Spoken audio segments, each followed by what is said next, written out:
Good afternoon and thank you for joining us on Beetv News Updates at 3. My name is Zainab Mohammed and now the news in details. At least 7 persons have been confirmed dead following what began as a peaceful protest by women of the Beetv community in Lamode local government area of Adamawa State.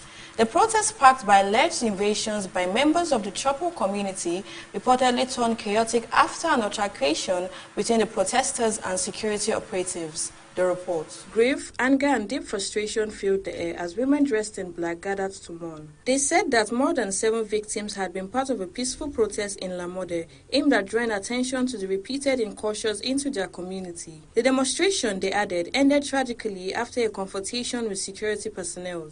Our women were killed by uniformed personnel. Leave us with griefs in our hearts as a people. As women, we call the government to fight for our rights. Because according to the Constitution of Nigeria, we have a right to life.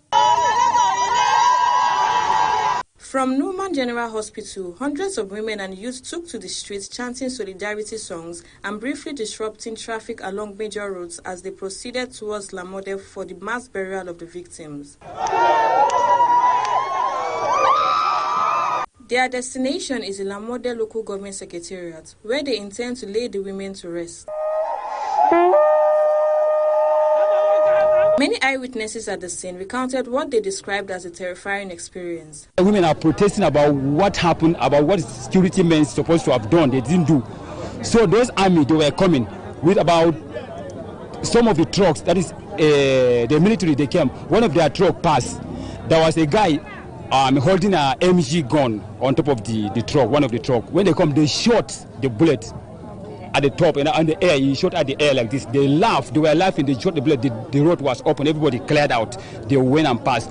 So those particular people that shot this bullet I'm holding right now, when they came, they stopped the car. They stopped the truck. I have never seen where a military man came down from a truck and went on his knee, pinned down, and aimed at the women in close range and fired bullet on rapid.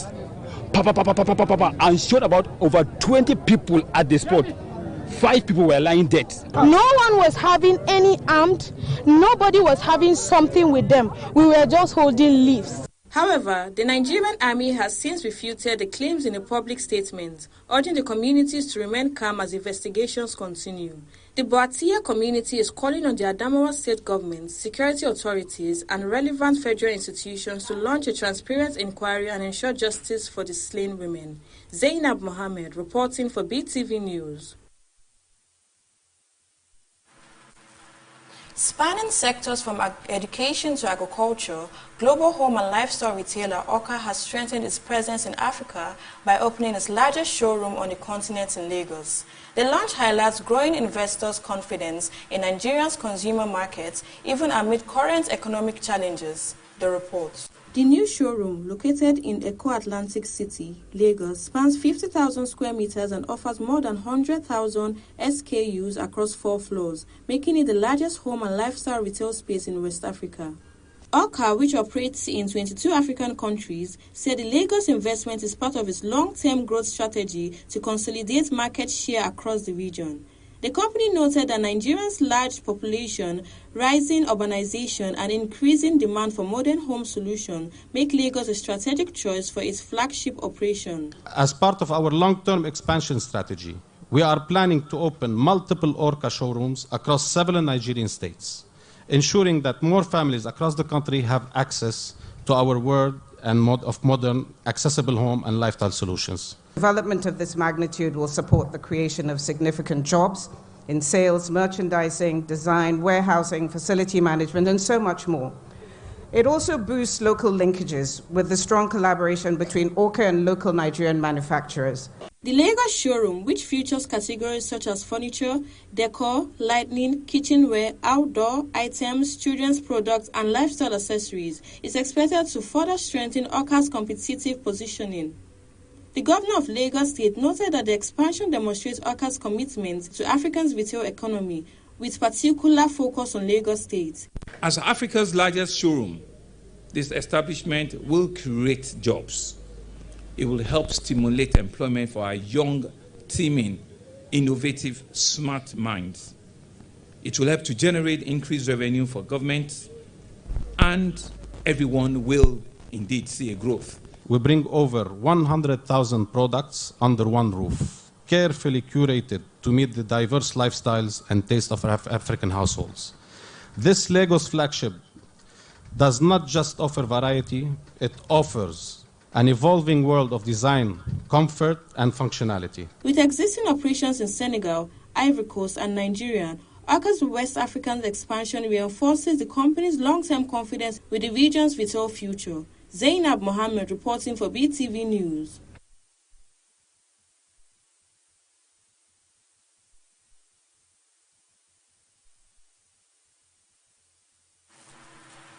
The Nigerian Shippers Council has launched a new digital management platform aimed at streamlining workflows and addressing long-standing administrative delays.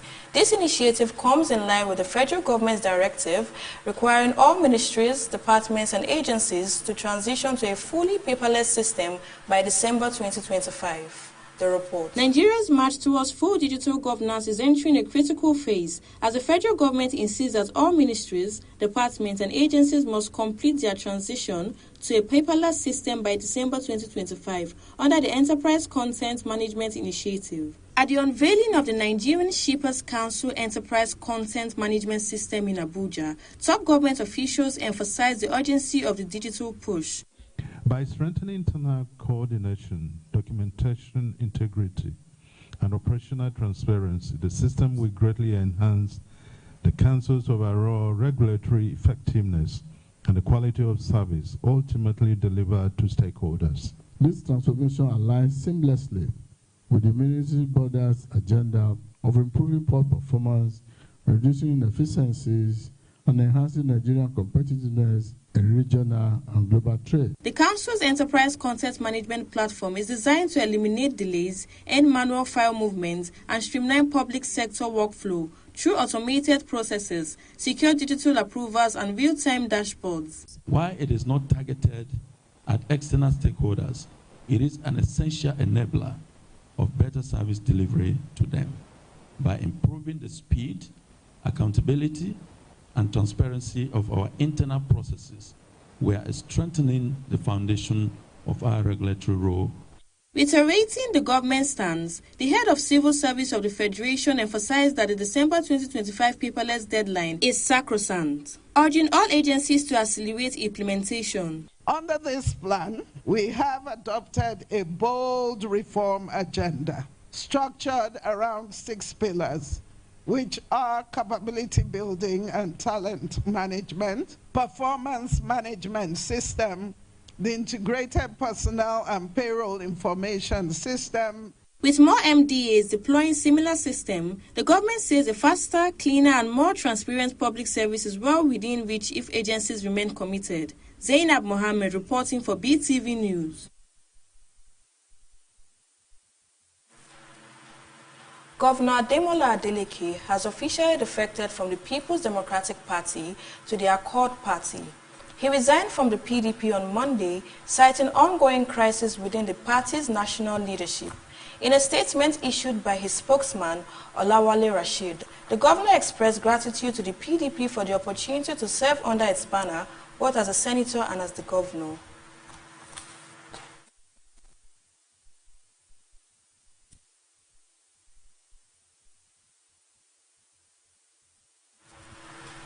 President Bola Tinubu has formally asked the Senate to approve the deployment of Nigerian troops to the Republic of Benin, following last week's attempted coup in a neighboring West African country. The president explained that Nigeria had already provided air support to help Benin's security forces restore calm after more senior soldiers tried to seize power. He said the latest request stems from a formal appeal by the Beninese government, which is seeking additional help to prevent a relapse into instability. The attempted coup in Cotonou has raised concerns across the ECOWAS region, coming at a time when West Africa is still grappling with a series of military takeovers in Niger, Brazil, Burkina Faso, and Guinea.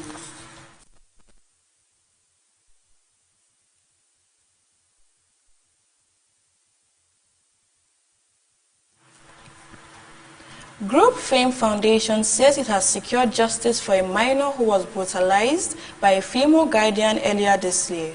The group made this announcement at a gathering to review its 2025 activities and set the agenda for the coming year.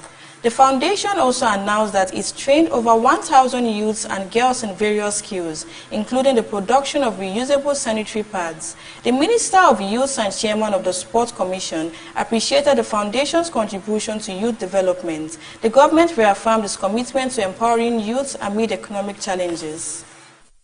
Of course, we have other cases like that we are currently handling, right? Court also handling cases. As Mr. President will say, this year for sports are national assets. You know, it's one of our fundamental national assets. It breaks all our fault lines. It's create the value we want. It create both the economic benefit, the social benefit, and also the whatever you need to do in the society. Sport can always drive it. You can see once we are playing sports in Nigeria, football in particular, nobody cares who you are, what white you are, who you worship, why you worship. We are all Nigerians and one. So we have to build on that. We have to keep what the president is doing now. We have to keep investing in sports. Next 2 years, we want to see 7 million youths upscale their skills and also have a skill, even if you don't have at all. So that it will not be about certificate alone. It will be fine. You have a certificate, you have a skill. If you have a skill before, you upscale your skill, and you are there to make sure that you also create impact in other people.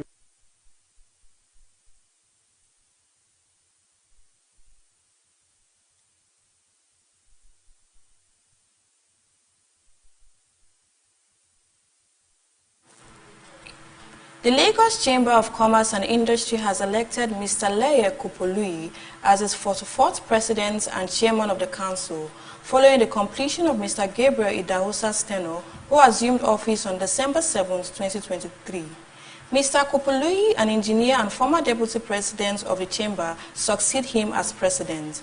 The Director General of the chamber, Dr. Chinyere Almona, announced the election during the chamber's 137th annual general meeting held at Commerce House in Victoria Island, Lagos. The outgoing president stated that Mr. Leye Kupolui's election reflects his long-standing commitment to the chamber's ideal and his contributions to promoting a competitive environment for Nigerian businesses. Improved our facilities here at the Commerce House and our conference center. So these facilities are now providing much better services to our members. And we also play our role in advocacy on major national issues in the economy. And the government, of course, the federal and the state governments, Lagos state government, work with us. We are grateful to both the federal and state government for their cooperation in ensuring that some of the policies that we had been advocating for over the years were eventually implemented in these last 2 years.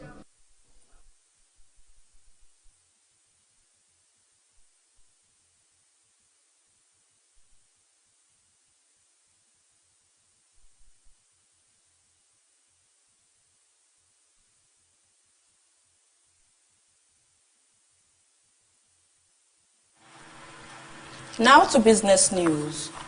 John Vett Group and the Ondo State government have restated their commitment to strengthen agribusiness, manufacturing and industry-focused investments aimed at accelerating economic growth.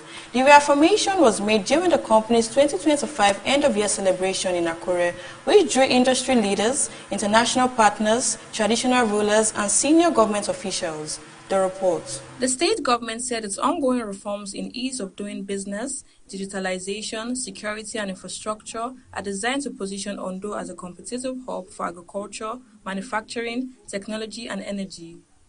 Governor Lucky Aiyedatiwa described John Vett as a model of how indigenous companies can scale globally while supporting local communities, noting its network of factories, direct employees and thousands of benefiting farmers.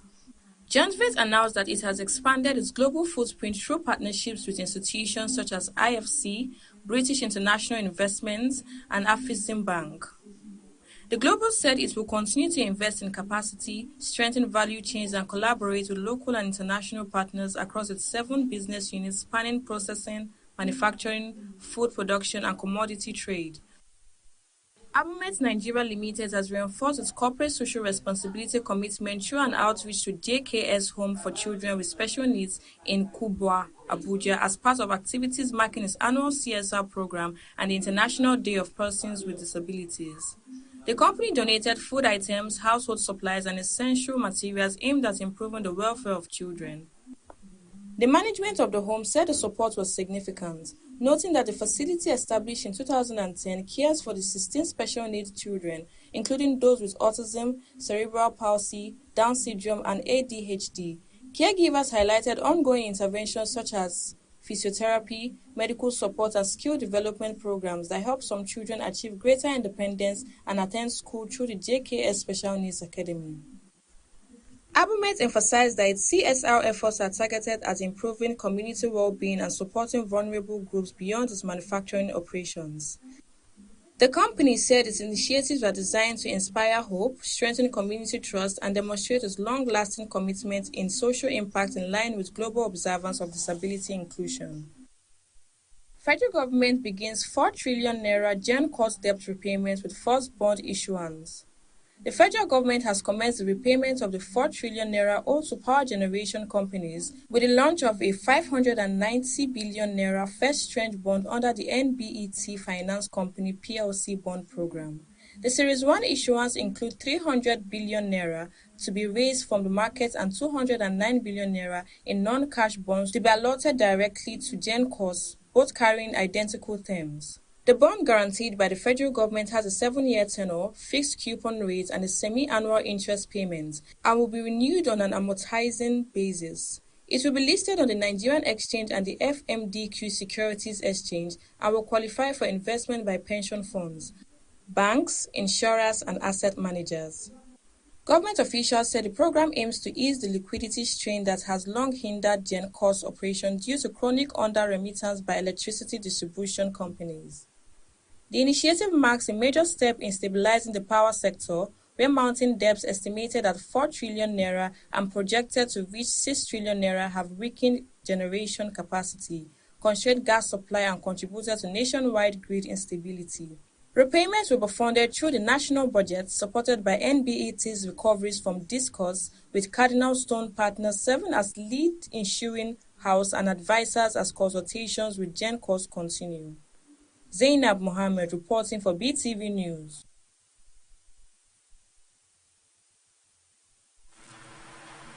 Security was tightened across Tanzania on Tuesday, with police and military seen patrolling major cities ahead of anticipated anti-government protests called to coincide with Independence Day. By sunset, however, no major demonstration had taken place. The report.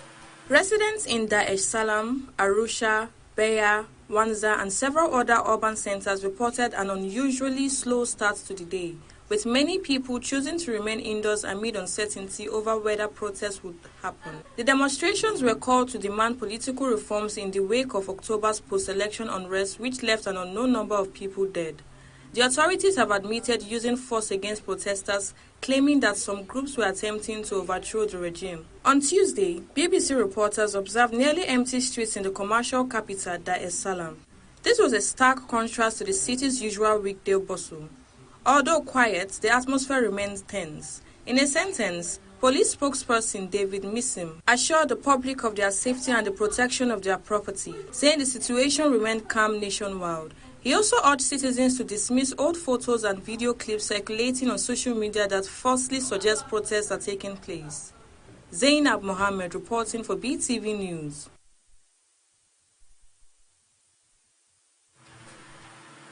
Nigerian chef Damilola Adeparusi, widely known as Chef Dami, has graduated from the Hospitality Business School in Lagos, marking a significant milestone in her journey from a viral cookathon participant to professionally certified chef. Her completion of the Professional Culinary Arts Chef Diploma was made possible through a full scholarship provided by Hawkab Mentors and his partners. Also, Ine Nakalo makes history with Turner Prize win. The report.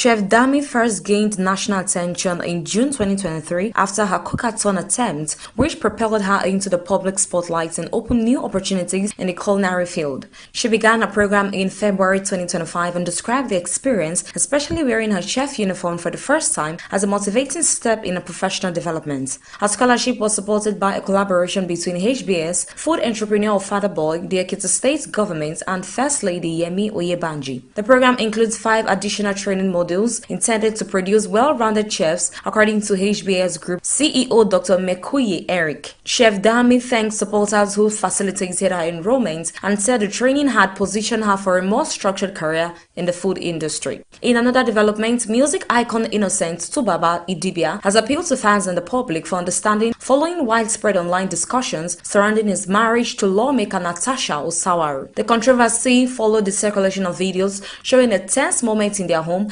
captured inadvertently during a live session and later amplified on social media. The viral footage triggered debates about the couple's well-being and privacy, with some observers expressing concern for Natasha after reports that she had received threats linked to the incident. The situation dominated online discourse over the weekend as supporters defended the couple, while others questioned how the private moments became public. Addressing the issue during a live performance, Tubaba urged fans to avoid escalating the situation and ask for forgiveness on behalf of himself and his family. He emphasized the importance of empathy and responsible public engagement, noting that public figures also experience personal challenges that should be handled with sensitivity rather than speculation. British-Nigerian artist Nena Kalu has won the 2025 Turner Prize, becoming the first artist with a learning disability to receive the UK's most prestigious contemporary art award. The judges commended her for her bold, vibrant sculptures and expressive drawings, describing the work as visually compelling and uniquely her own. Kalu, 59, who is autistic and has limited verbal communication, received the award and each €25,000 prize at a ceremony in Bradford,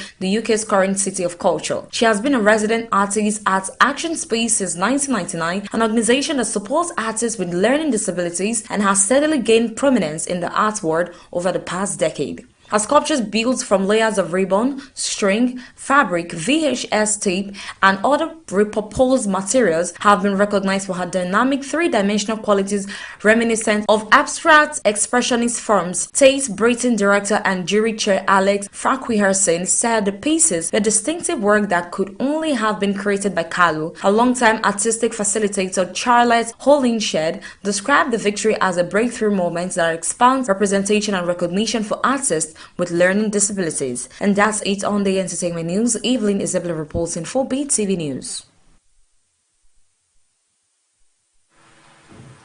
Now to sports news. FIFA President Gianni Infantino is facing formal compliance to the World Soccer Body's Ethics Committee after publicly supporting U.S. President Donald J. Trump and awarded him a newly created FIFA Peace Prize during the 2026 World Cup draw.